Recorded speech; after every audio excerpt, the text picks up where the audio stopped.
We are live now. Okay. Good morning, sir. This is Dr. Kunal. We have Dr. Sandip Vaidya here to give us a talk on both bone forearm fracture management. He has done his MS Orthopaedics from SAIT's GS Medical College and KEM Hospital in Mumbai. He has done a orthopedics diploma in orthopedics MRC UK. He has done a fellowship in multiple uh, universities, including USA, Korea, and Singapore. He has been a pediatric orthopedic surgeon with more than 10 years of experience in managing the children and adults in bone and joint problems. So he's quite experienced with the thing. He has learned a lot of things. He has earned a recent academic award in by VIROC for congenital pseudoarthrosis of tibia in 2017. Sir, we are obliged to have you here for the talk. Can you please share the screen and start the presentation? Yeah, sure. I think I don't have the sharing permission as yet.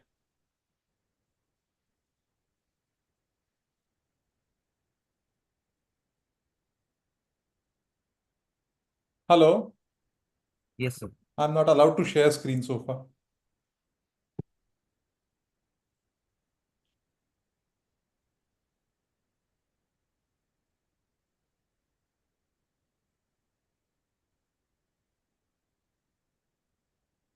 Okay, fine. I think I should be able to do it now. 1 minute.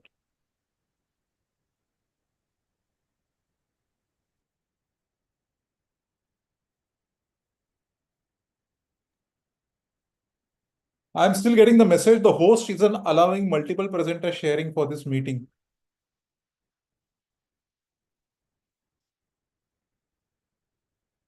Are you able to do it now?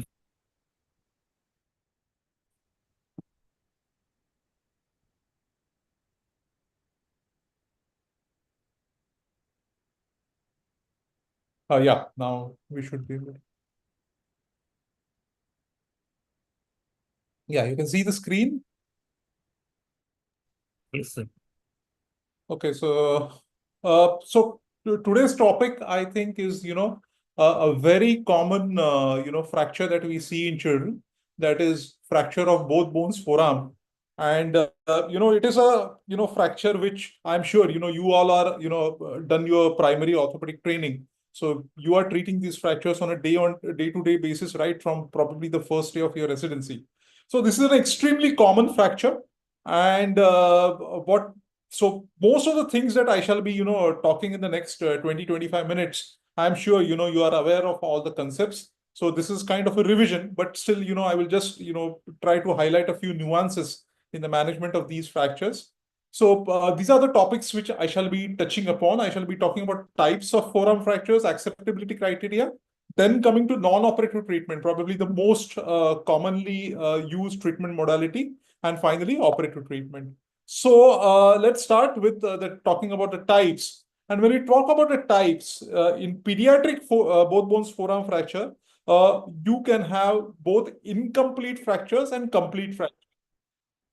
In contrast, in adults, you have most commonly only complete fractures, but incomplete fractures is something which you specifically see in the pediatric age group. And the incomplete fractures, again, can either be a plastic deformation, it can be a torus fracture.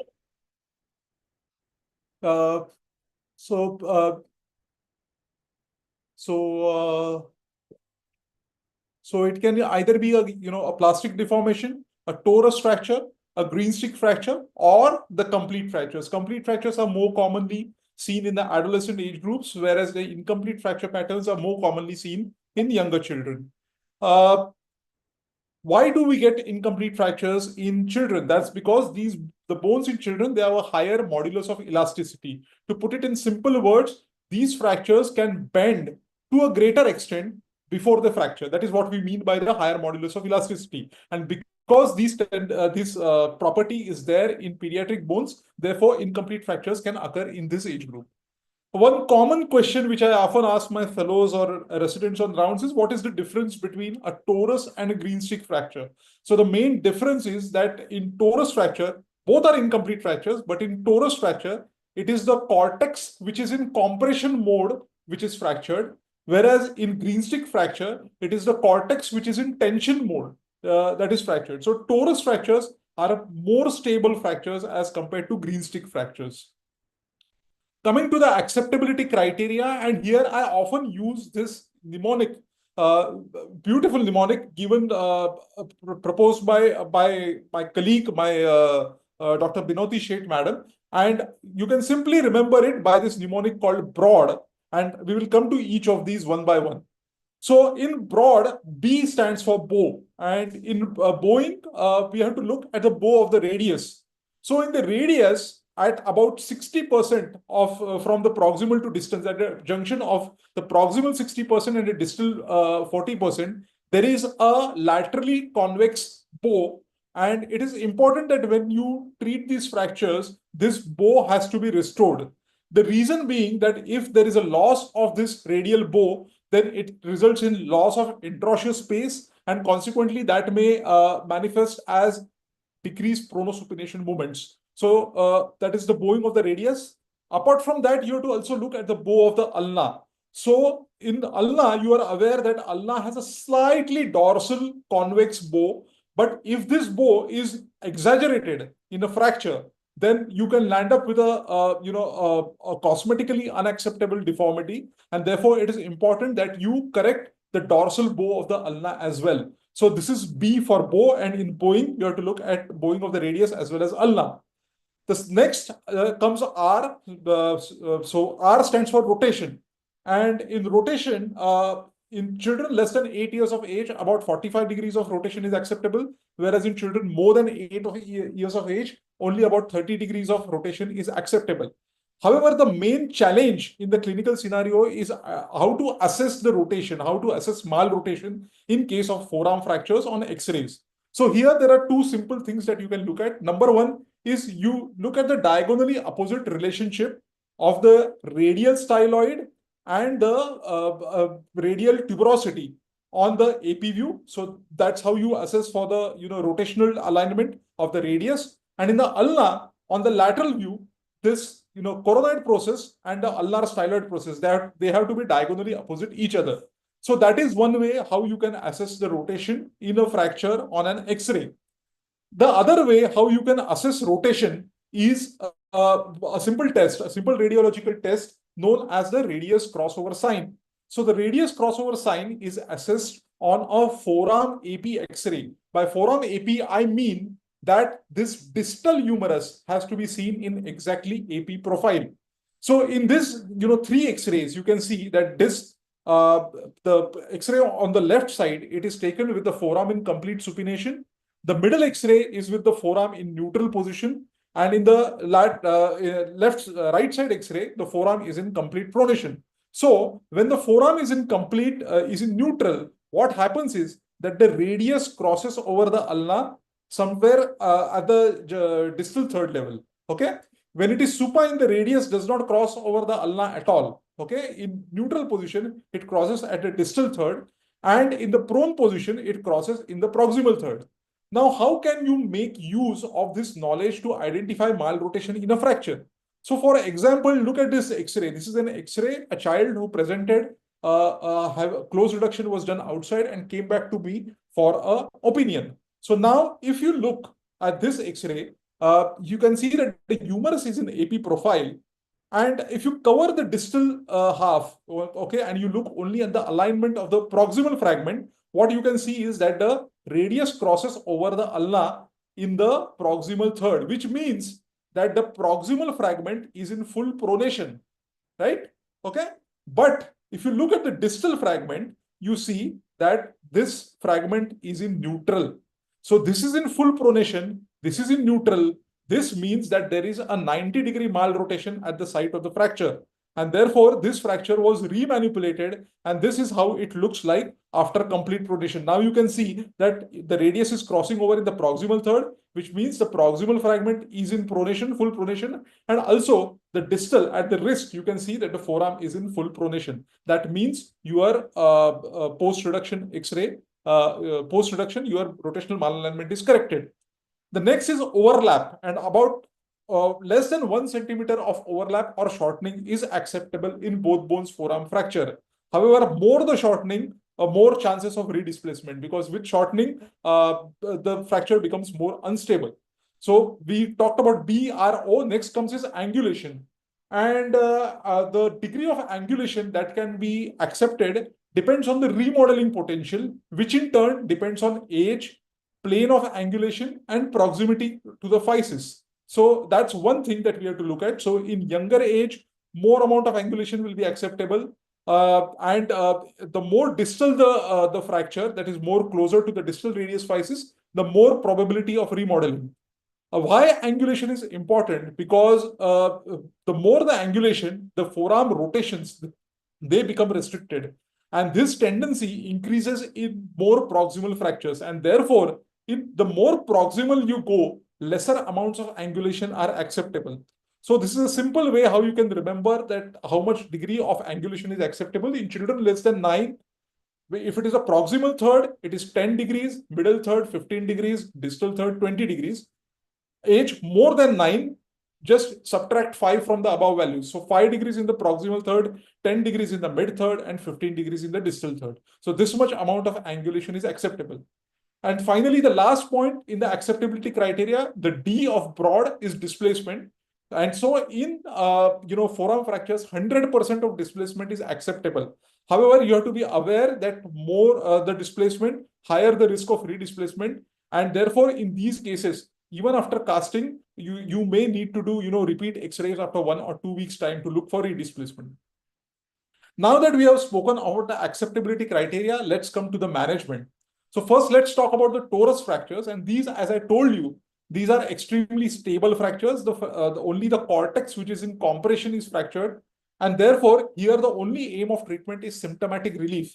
In these fractures, remember that rigid cast application is not mandatory. You may apply it, or you may just simply apply a removable splint. What about plastic deformation? Now, these fractures are a bit tricky because here the remodeling is not as reliable as in complete fractures. So when do you have to reduce a plastic deformation? Number one, when the deformity is obvious clinically. Number two, when there is a greater than 20 degrees of angulation. Number three, when only there is plastic deformation of only one bone, the other bone is fractured, and the plastic deformation of this this bone is preventing reduction of the fractured bone. Then in that case, you should reduce it. Then if there is restriction of pronosupination in a child more than 4 years age, and in any child older than 8 years age. So these are the indications for reduction. Reduction is not that easy. You require considerable force to be applied at the apex of the deformity. This force should be applied slowly. And following the reduction, you should place in a well-molded long arm cast for 4 to 6 weeks.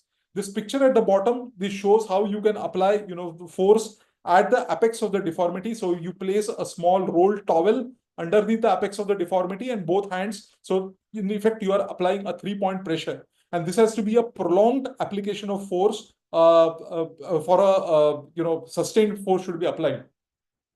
Then come to green stick fractures, and most of the green stick fractures, they are amenable to close reduction and cast treatment, especially in younger children. Completion of fracture is not needed. While reducing, you can hyper-exaggerate the deformity to unlock the fragments, following which you can reduce the fractures. Next, how do you reduce this fracture? So this is a very important concept that you have to understand in green stick fractures, that when the fracture, both the fractures in the radius as well as the ulna, they are at the same level, then the force, the deforming force over here is a bending force. And therefore, in these fractures, so this central diagram that I'm showing, where both the fractures are at the same level, this is a bending force. And therefore, these fractures, they need to be reduced by traction and 3-point pressure. However, the same is not true when the fractures are at different levels. Okay, so you can see that in this diagram as well as this diagram, the fractures are at different levels. So here, it was first proposed by Evans and then propagated by Wilkins that the deforming force over here is a rotational injury. So when you have an apex which is dorsal, okay, the deforming force is a pronation injury. It is a pronation injury, and therefore in these fractures you have to reduce these fractures by supination. That is the importance of understanding the role of the deforming force in a fracture. So this apex dorsal fracture is a pronation injury reduced by supination.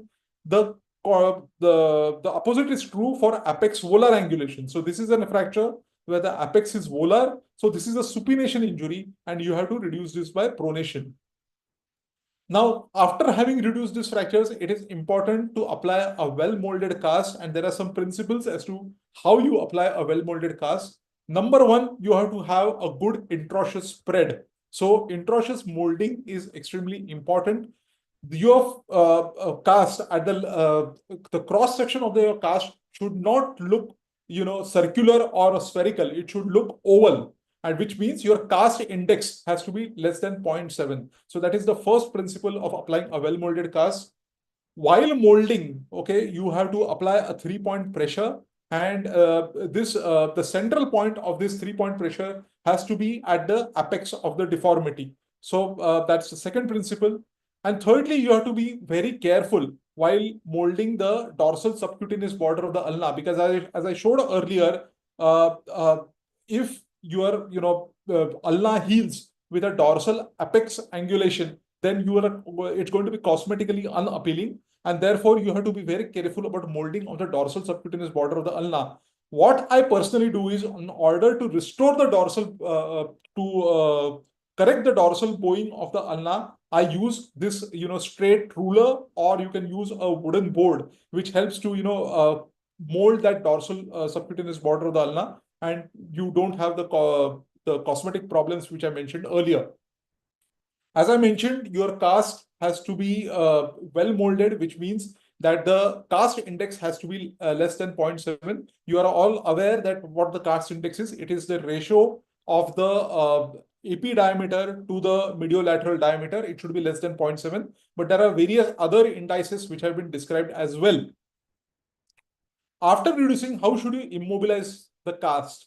Immobilize the within a cast. So earlier there was this rule of thirds, where the proximal third fracture you have to immobilize in complete supination, mid third you have to immobilize in neutral, and distal third you have to immobilize in pronation.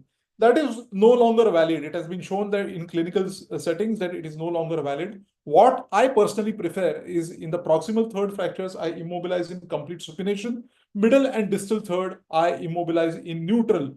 The reason for this is that by chance, if the child lands up with restriction of pronosupination,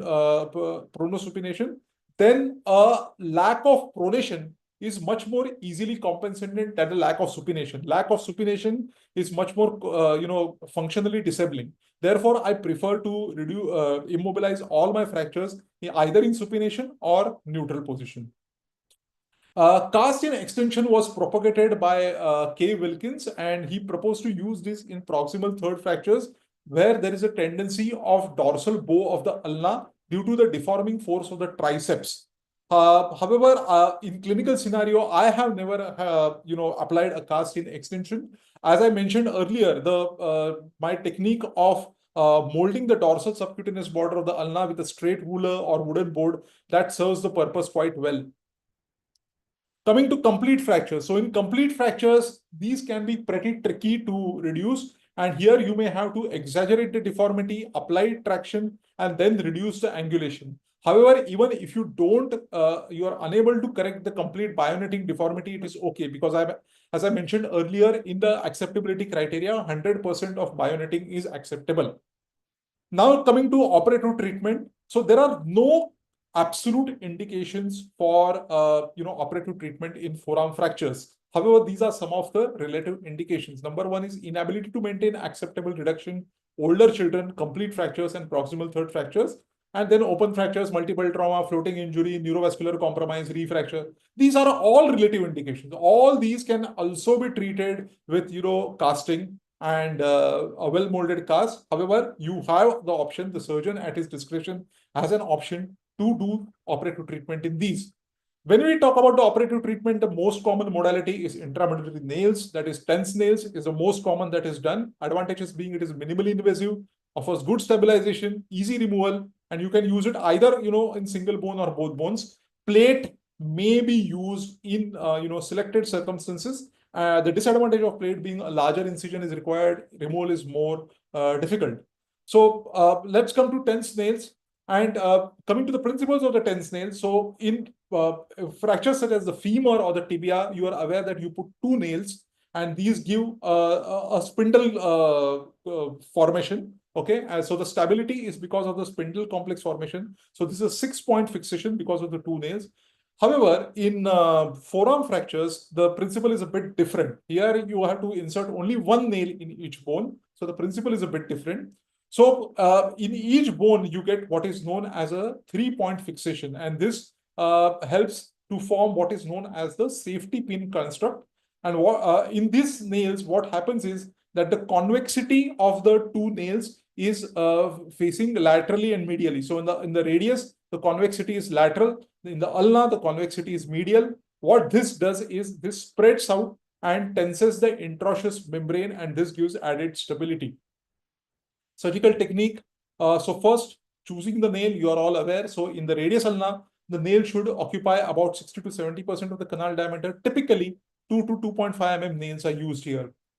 Pre-bending of the nail, just like what you do in the femur or in the radius ulna as well, you have to pre-bend the nail so that the diameter of pre-bending at the apex of the bending, it should be 3 times the diameter of the inner medullary canal. You may need to do another bending just proximal to the nail tip, and this is to make sure that you don't perforate the opposite cortex. So there are two bends basically. So first is this main bend, which should coincide with the level of the fracture, and the second should be just proximal to the apex. Order of the nail placement. So which do you place first? So typically it is usually the radius nail which is placed first, but you don't seat it completely, the radius nail. You just advance it about 1 centimeter into the proximal fragment, and then you go on to the ulnar reduction. The reason being that helps to maintain some mobility at the ulnar reduction, makes ulnar reduction a bit easier. However, if radius reduction is difficult, then what you may do is you may insert both radius and ulnar nails till the fracture site, and then whichever is easier, you may reduce and fix it first. What about the entry points of the radius? So there are two options you have here. You can use either the dorsal entry point. Disadvantage of dorsal entry point is there is a risk of injury to the extensor pollicis longus tendon, or you can use the lateral entry point. So here in the lateral entry point, EPL is not at risk. However, the structure at risk is the superficial radial nerve. So here I am using the lateral entry point, as you can see with an awl. An entry point is made about 15 to 20 millimeter proximal to the physis. And after making the initial entry point, you direct the awl about 45 degrees proximally. Entry of the nail, again, as I mentioned, that if you are not careful, you have to make one more bend just proximal to the apex. If you are not careful about that, you may end up perforating the opposite cortex. Then you reach the fracture site of the radius, you reduce the fracture, and then just advance it about 1 centimeter on the proximal fragment. I usually prefer to stop at this point. I don't advance the radius nail any further, and then I go on to insertion of the ulnar nail. Some tips and tricks for reduction of the radius nail. So you may use manipulate the hockey tip to enter the medullary canal of the proximal fragment and then derotate it in order to correct the translation. However, if close reduction is difficult, you are not getting it in the first 3 or 4 attempts, there is no harm in going ahead with a mini open reduction, because just a minute. There is no harm in going ahead with a mini open reduction. So that's about the fracture reduction tips and tricks. Next, we come to the ulna entry point. So ulna, again, you can most commonly what you use the proximal entry point, which is on the posterolateral olecranon, about 15 millimeter below the tip. Advantage is that it has a wider metaphysis at entry. However, one disadvantage of the proximal entry point is that Shyam visualization is cumbersome. And therefore, if you use the distal entry point, again about 15 millimeter above the distal ulna physis, then the advantage is that positioning and Shyam visualization is easier. However, the disadvantage is that this you are inserting at the level of the diaphysis, and the medullary canal is pretty narrow at this level. So this is showing the advantage of the distal ulna entry point. Okay, so these are just some diagrams showing the ulna entry point. It's made about 15 to 20 millimeter below the olecranon tip, posterolateral olecranon. Here the ulna is advanced till the fracture side. Ulna is then reduced and then advanced across the fracture side. Uh, the final sitting. So the tip of the radius nail should come about 5 to 10 millimeter above the radial tuberosity, bicipital tuberosity, and distally it should come just about 5 to 10 millimeter above the distal ulna physis. So what you can do is at this point you can stop. You can cut your nail about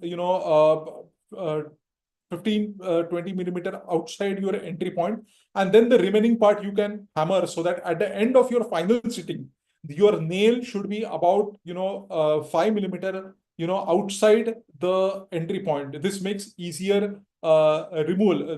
Later removal, it becomes easier if you leave at least about 10 millimeter of the nail outside the entry point.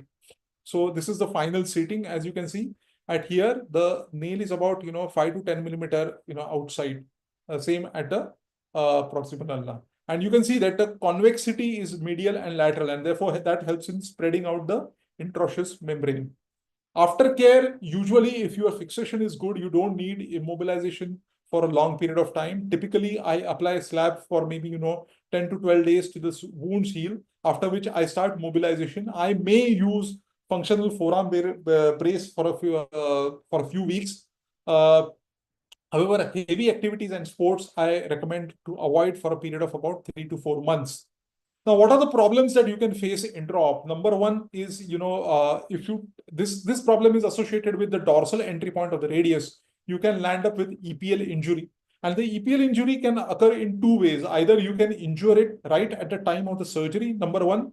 Number two, it can occur later, delayed, because if your nail, you don't bend it, okay, then what happens is the EPL tendon, it keeps rubbing over the sharp edges of the nail, and that can lead to a late presenting EPL rupture. So in order to avoid that, what is recommended that if you take a dorsal entry point, your radius entry point, at the entry point your nail should be slightly bent.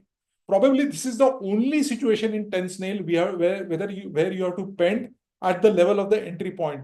By doing so, what happens is that the tendons, they lie on each side of the nail and they don't rub against the sharp edge of the nail. So that is why in dorsal entry point, it is recommended to bend the entry point. As I mentioned earlier, lateral entry point, the problem can be injury to the superficial radial nerve. Then penetration of contralateral cortex is a problem that can occur.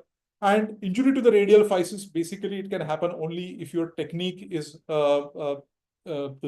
it is a surgeon-induced problem. It can never happen if you are, follow the technique properly.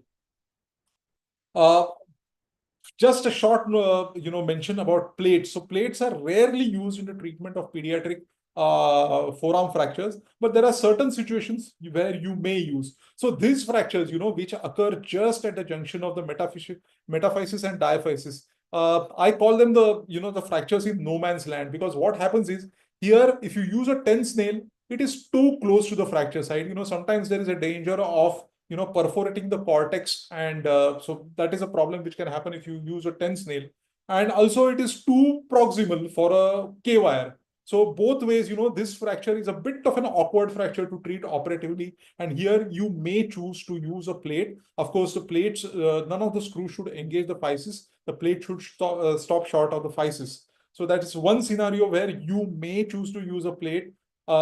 Though, yes, I mean, there are certain modifications of tense nail technique which you use. You can treat even these with tense nails. Then refractures. This is another scenario where, sometimes what happens is that the medullary canal is, blocked. So it is difficult to, remove this nail and put a fresh nail. And therefore you may just choose to, put plates over here, right? So to conclude, okay, forearm fractures in children are very common. Most of these are effectively treated conservatively. Operative treatment may be judiciously applied only in selected cases. Thank you so much.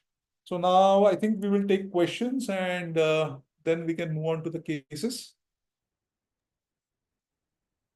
There is a question on the chat that they have recently dealt with a 12 years old male child with green stick fracture at distal third junction.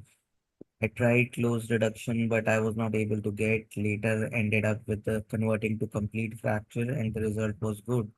So my question is, any age relaxation is there for osteoclasis, and when is the surgery advised for green stick fractures? Yeah, of course. So that is a decision which you can take on table. It is well known that, these green stick fractures on occasion that they can be extremely springy. Okay, so you reduce them, and the moment you release your 3-point pressure, it again goes back to the deformed position.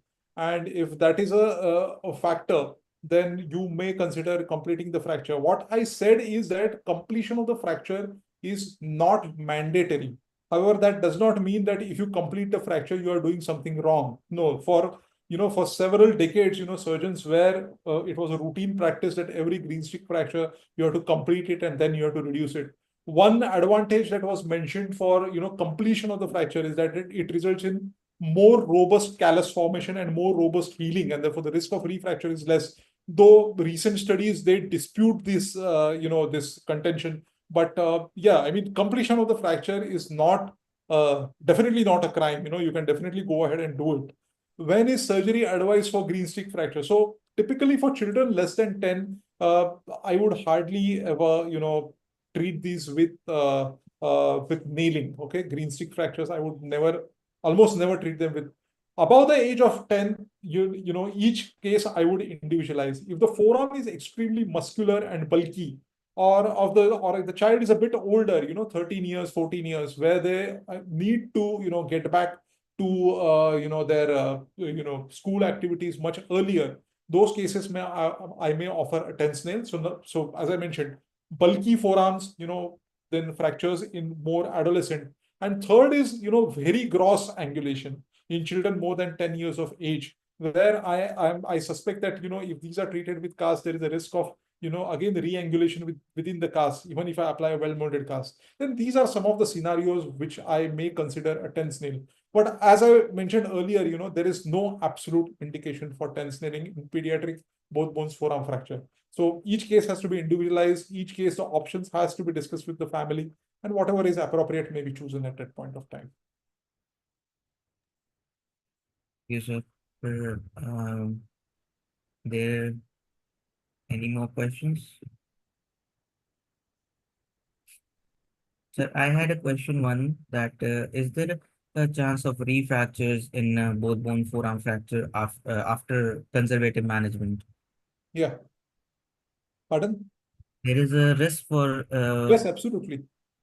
There is a risk, and the risk, it has been in fact, there are several studies on, refractures, and it has been shown that almost 5 to 8% of uh, both bones forearm fracture, they sustain a refracture. And this risk lasts for a period of 6 months almost after the primary injury. So, initially, there was a thought process that, if you wear a brace for maybe, 1 month, 2 months, or you don't allow return to sports for at least 3 months, that would prevent a refracture. But then it has been shown that refractures can occur till almost 6 months. So it's a matter of chance, that is something which has to be explained to the parents, that risk of refracture is always there. But I mean, there is nothing much that the surgeon can do in those cases. there is one more question. Till what age of a child the surgeon should avoid passage of the nail through epiphysis? No, passage of the nail should never be done. If the physis is open, you should never put because one thing is physis, the other thing is if you're putting, across the physis, it means that you are going through the articular surface. So passage of nail across the physis should never be done. Does he mean to talk about, distal radius fractures? So yes, you can put fine KYs, but that's for, distal radius fractures where you are doing close reduction and KY pinning. So that's a different topic. What we are talking about here is, radius ulnar fractures. We are not talking about the distal metaphyseal or physeal fractures. You can put KYs across the physis, okay, but there are certain rules to it. They have to be fine KYs, either 1 mm or 1.5 mm. Number two, you should not take more than one or maximum two attempts. And number three, your drill should be a low torque drill so that no heat is generated while passing. So yes, you can put a K-wire, but almost never do you put a tense nail across the physis till it is open. Was a very well said presentation, sir. I have a case presentation. Yeah, good. This both bone forearm. Should I I? request everyone to participate in the case presentation. Go ahead. Questions? I think I should start with the case presentation, sir. Yeah, go ahead.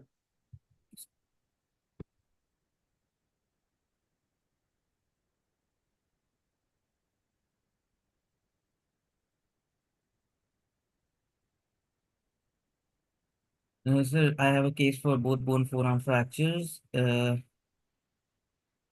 was a 10-year-old boy with a fallen outstretched hand.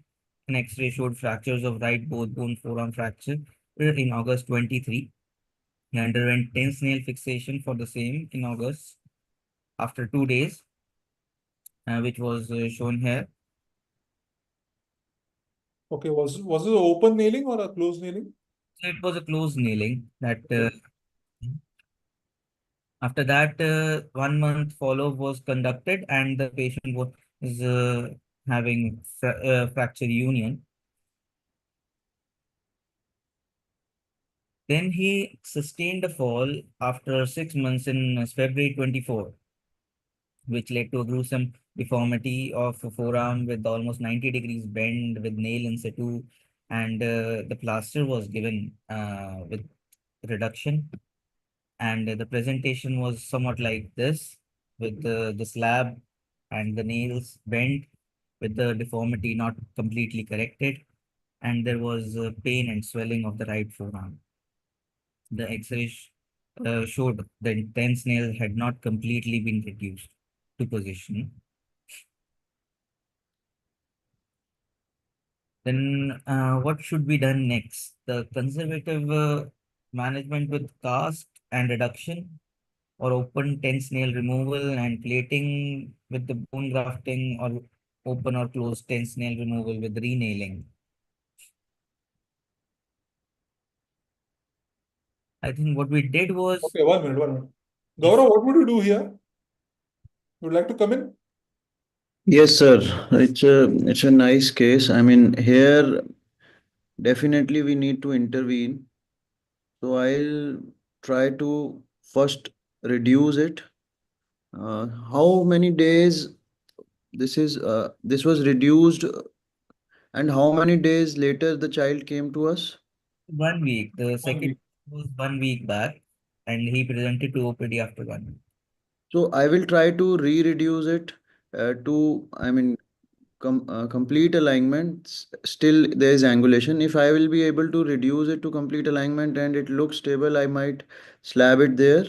But if not, then I might do exchange nailing. Yeah.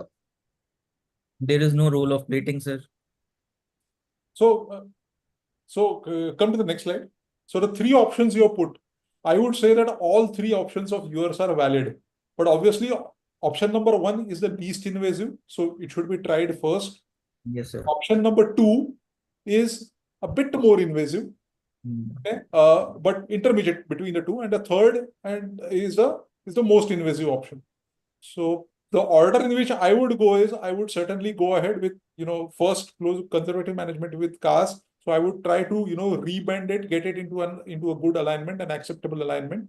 If I'm able to get that alignment, I would again put him in a well molded cast. If that fails, okay, I'm unable to do that, then I would go to option number three, where I would, go at the nail entry sites and try to extract the nails.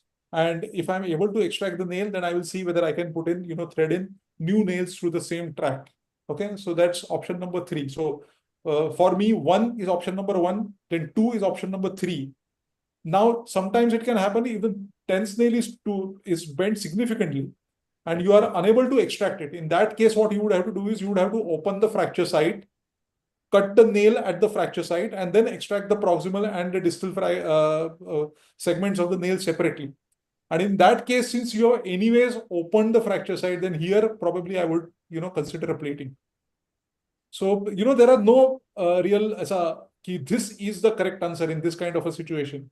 Yes. You will have to modify your plan accordingly. So the moral of the story here is everything would have to be kept ready on table. The family will also have to be counseled accordingly.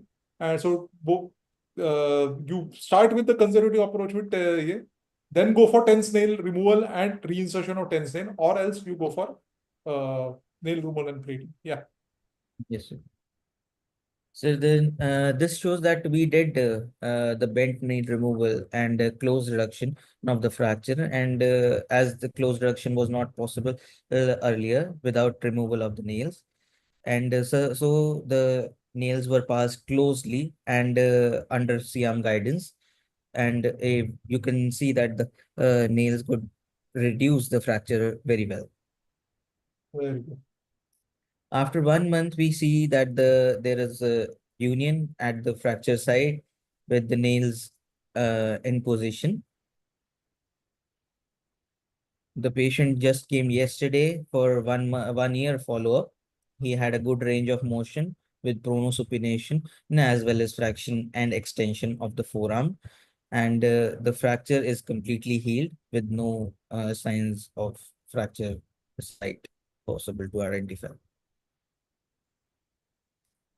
The article study that I did was the implants that should be used are either the nails can be bent or not in the when patient is previously operated with tense nailing. So if the patient is having tense nail in situ, the reduction can be attempted without removal of the tense nail, and if the alignment can be attained, then it can be continued, but there is a chance of loss of reduction and suboptimal alignment, which can lead to non-unions. So the alignment has to be maintained. And so the next article that I studied was the concept that angulation and the distance between the fractures, that you have to understand that the surgical treatment and conservative management can be done in such cases. If the patient doesn't have a complete fracture or green stick fracture, then the conservative management should be done. But in our case, as the fracture is complete and the angulation is more than 15 degrees and the bayoneting is not there, we have to operate by intramedullary nails, and the age is more than 10 years. You One, were able to remove those nails from the entry site only, right? yes, sir. Okay. Though they were bent, you were able to extract them. Yeah. Yeah. Okay. So now again, one study that I did was to understand that management modality is can be either removal of the nail with a larger diameter or a similar diameter, depending on the growth that has happened over the fracture site and the diameter of the canal. We can exchange the nails according to that.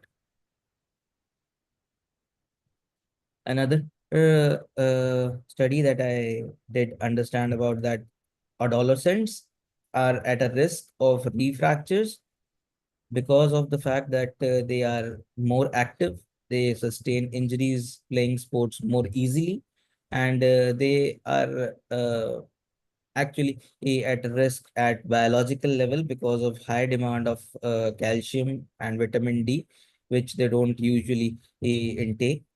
So they have a tendency to refracture easily. So take home message for my presentation would be the adolescents are at risk of refractures. The 10th nail is a good option if there is growth potential more than 2 years left. Plating should not be done. And 10th nails can sustain rebending in situ. Longer immobilization and activity restriction is required in adolescents to prevent refractures, as they can refracture till 6 months to 1 year also. Good case. Thank you, sir. Any other case you have? No, sir, the single case. Okay.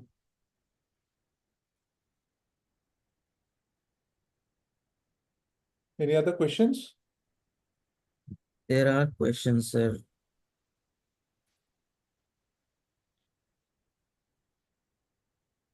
I don't think there are any questions, sir. Okay. Fine. So I think, these are fractures which you see so routinely Yes, that, sir. you should all be aware whether, you are practicing only pediatric orthopedics or you are practicing general orthopedics. You all should be aware of the basics, nuances of management of these fractures, especially, green stick, the concept of rotation in green stick fractures. I don't think many people are aware of that.